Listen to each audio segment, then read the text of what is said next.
Game Master Player here. Welcome back to part 2 of the Game Master series that I'm working on. We're going to be doing some world development and such like that today. So, I've got a bunch of characters made. Well, I didn't make them, obviously, my players made them. But we've got some characters made, and this is D&D 5th edition, like I said before. So, you have to realize that all the characters I'm going to be working with, is the things with the characters I'll be working with is their class, their race, and their background. Dungeons & Dragons 5th edition requires a background. It helps your character out, it helps flesh them out, and also I'm very flexible with characters and their backgrounds and such as well.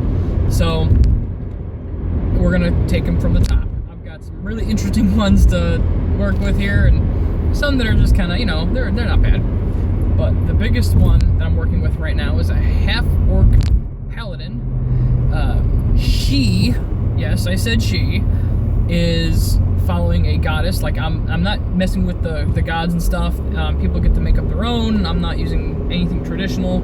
So, the goddess that she follows is the goddess of beauty, and she has, of course, internal beauty and external beauty, according to her too, which is interesting because she is a half-orc. And but so, in, like, for example, when she lays on hands to heal, she's got to do it with a kiss. That was her suggestion. I love that. And she was in, I believe, either an Alkalite or an orphan. I think she was an Alkalite. So she was a member of the organization a long time ago. Her backstory is that she was an orphan, and that her character was the offspring of a forced relationship between an orc and a human, but it's not what you think. So basically, her dad was captured in combat and was raped by a female orc. Different, isn't it? So, and she was a offspring of that relationship and was discarded because she was a half-breed. She was not perfect for orcs, so she was disgraced. So then we have the next character is a cleric, Goliath, which is basically kind of like a half-giant, with a soldier background. So basically the Goliath started service as like a militia member, and then found his calling from up above. Perfect. That's, nothing overly complicated, yet it still fits very well with the environment. We've got somebody that's kind of big, kind of strong, not very smart. This character is not very intelligent. It doesn't mean this character doesn't have good wisdom, it's just intelligence is low. So book learning is very, very bad. And so I sat down with a player the other day because I don't think he was doing necessarily the best job working on his character, and we talked about it. And he's been very quiet in the games because he's, well, this character's dumb. So my character wouldn't have this, my character wouldn't know this, my character wouldn't know that. And I'm like, well, you're not book smart, meaning that you don't have a higher education, you don't have a greater vocabulary, you're not as, certain advanced concepts and strategies your character would not understand because they're beyond your education level. But you have a decent wisdom, obviously, as a cleric, and you can always take hints like of things that you want to accomplish and make them into passages, religious passages. Like, well, according to the text here, flip through the book, this occurred and this occurred, and maybe we should look at that as our for guidance on this problem. And like that would be perfect because you have that education, you have that kind of stuff. So, so that's kind of interesting and that's kind of cool, right? So we're working on that, and then I've got, so that's 2 characters. I've got a bunch. Then we've got Gensai. I'm not sure if I'm probably butchering the name, but basically like a half elemental kind of character that's fire-based, and he is a druid, and he's an outsider, so he's not even from this land. So he came in after the fact. He came in from a ship, and the land requires balance, and he's really trying to bring balance back to the land, and things like that. It's so because I don't know, he doesn't have a really good, strong reason to be here. He's just here, which is great. That still works for me. the fact that he's an Outlander helps too, because then I can get something from the outside world to bring in at a later date if I ever have to. So far, nothing, but so we've got some good representation there. And then we've got I got a wood elf warlock, and that warlock is a follower, has a Fey background, or a Fey master, where he gets his power from. But he is also an outsider, an outlander. So I've got two characters now that are from the outside, and one of his piece of equipment he gets is a scholar's pack, which provides a lore book. So he has a lore book, or kind of like a travel guide to this area, which is going to help in some aspects, because it's going to provide the players with a history source that a written history source that I can use as reference, and he can use as reference. So, but I got to work with him on this character a little bit. I don't think he's very strong with this character, and I got to work with the player a little bit. And if he's not really working with this character, he wants to do something different, I'm open to it. We'll find out. But I gotta have a good sit down talk with him first. We also have a gnome bard, and it's a hill gnome or something. I forgot which gnome it was. But basically, she's a bard that can play music and have little woodland creatures sing with her. She's basically my Disney princess. And that's, in and of itself, is entertaining beyond all belief. I just told her try not to do it in the city, because then rats and pigeons and stuff like that would show up instead, and nobody wants that. So, but otherwise, no, it's a really good, strong character concept, and she has to be outgoing. I've already had her try to tell stories and things like that in games, and that's part of her playing the character. I want her to play the character. I want her to experience that. I want her to do all that kind of stuff. So that's the goal. That's really the goal for her, is to get her to open up and do more that way. Let's see, who am I missing still? That was the paladin, the cleric, the druid, warlock, the gnome. Okay, I've got two more. I've got a human wizard, whose background was also soldier, and his story was, again, using the background a little bit, he was in a situation in the militia where he actually was discharged because he survived an attack. He's the only one that knows about the attack, because he's the only survivor. So, which makes it very complicated, because most of the people in the militia thinks he's a coward now. That's more good story building stuff there. But the thing he was fighting could not be fought with normal means. That's why he tried to become a wizard. And of course he succeeded, because he's a wizard. So, but interestingly enough, he's also the first player character without dark vision. Well, wow! I can't believe I had everybody with dark vision up until this point. So that makes it really interesting. And how normally it's all about torches and things like that, but no, everybody's got dark vision except him. And then I've got another player, again, but I'll explain more. A human fighter that's of noble descent. Now, the thing to bring up about that is the fact that I've already played a few games. He didn't make it past the first game as a player. We played a pickup game, he played, and he hasn't been back since, and he actually won't be coming back, to my knowledge, to the table to play. So, he is my first player character plot device, because that's what I like to do. If I got players that either can't show up anymore, or, like, for example, the wood elf, that's the warlock, who is maybe not very comfortable with this character, they turn into plot devices. I can utilize them as a plot device. So, and I'm more than happy to do that. It will really make my life easier to be able to work them into that situation. So, and then I have, and that's it right now.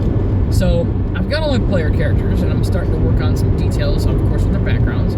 Now, because of their backgrounds, I wanted to make sure I have a monastery of some kind in case I have a monk player, but also, so the acolytes can go and they can learn, and, a place where orphans can go.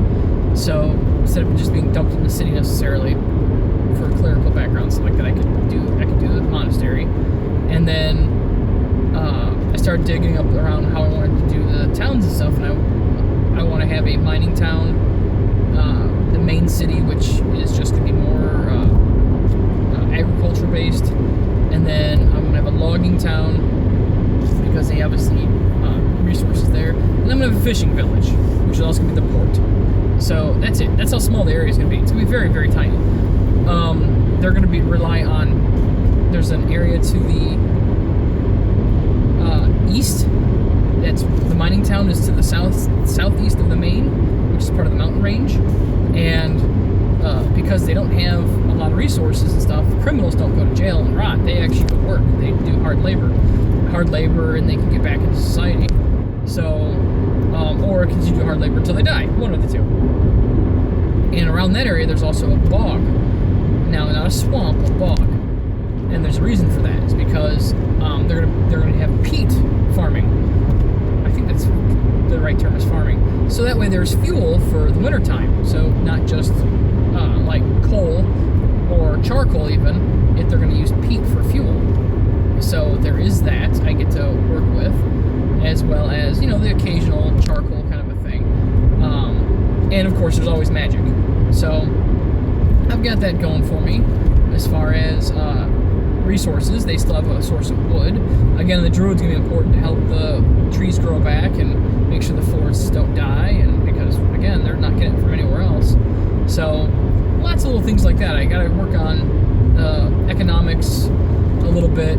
So because they're not getting any more gold minted from the main kingdom because things have been kind of broken up. So they are continually using what they have. They do a lot of barter on the inside. The one thing I definitely did make reference to is the fact they have limited livestock. So, in all actuality, livestock is not used for food. Livestock is used, the livestock that is available is like oxen and horses and things like that are only used for like riding horses and carriages, and the oxen pull plows, and maybe some mules and donkeys, basic stuff like that. But like there's no big cattle farm, there's no big they simply just don't have the space for it, and they don't have enough breeding stock for it either to make it really, really happen. So environmentally speaking, they can't have these things. So chickens, yes, and some other small animals, yes. Fish is a big part, but and coming from squirrels and rabbits and other such small animals and such like that as well, yes, we can do that. Pheasant, different meats, but there is no big meat. And the reason I'm doing this also is because it opens up trade. Now to the north of the fishing village or port town, whatever you want to call it, there's going to be more of a Arctic region where I'm going to have a giant that lives there, and that giant herds mastodons, mammoths, whatever, herds mammoths, and they trade because the giant likes baked goods like pastries and stuff like that. So the giant will do pastries for mammoth meat. So that's where they get their big meat from. So, and they have a nice trading relationship because in the winter the sea actually freezes.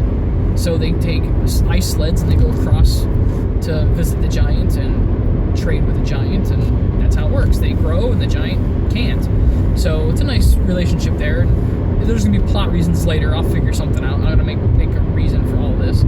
So again, working out details as I go, not up front. I can't work on all the details up front because I got to be fluid. Things can change.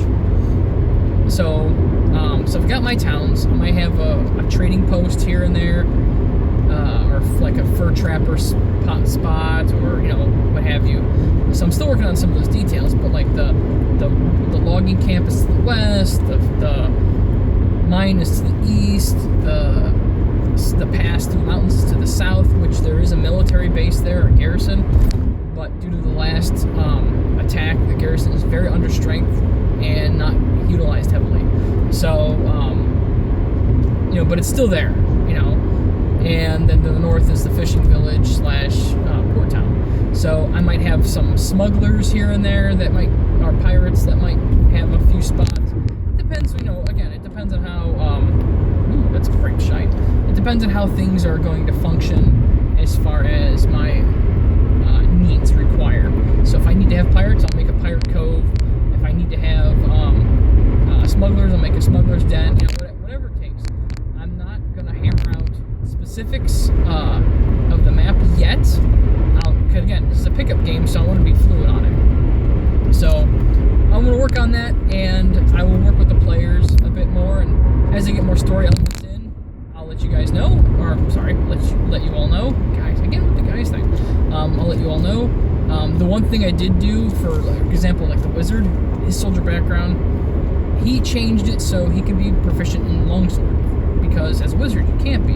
But he's a soldier, and he was an aide to the field commander, so he was already an intelligent guy, and he learned strategy and things like that. So basically, he wasn't a ground pounder. He wasn't an infantryman that would get slaughtered, but he still has to use a sword.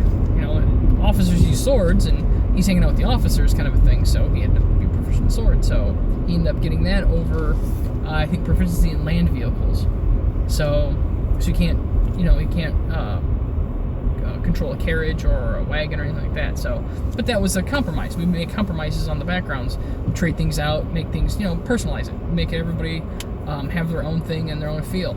There's no reason to not change that. There's no reason to not give them the ability to specialize their character or alter some things about the character so they can have a personalized experience. So, anyway, I'll see you all next time. I have, I'm going to maybe squeeze in another video on my journeys here today. If not, then hopefully I'll see you all maybe next week when I continue the series. Again, long drives mean series. So thank you and have a good one.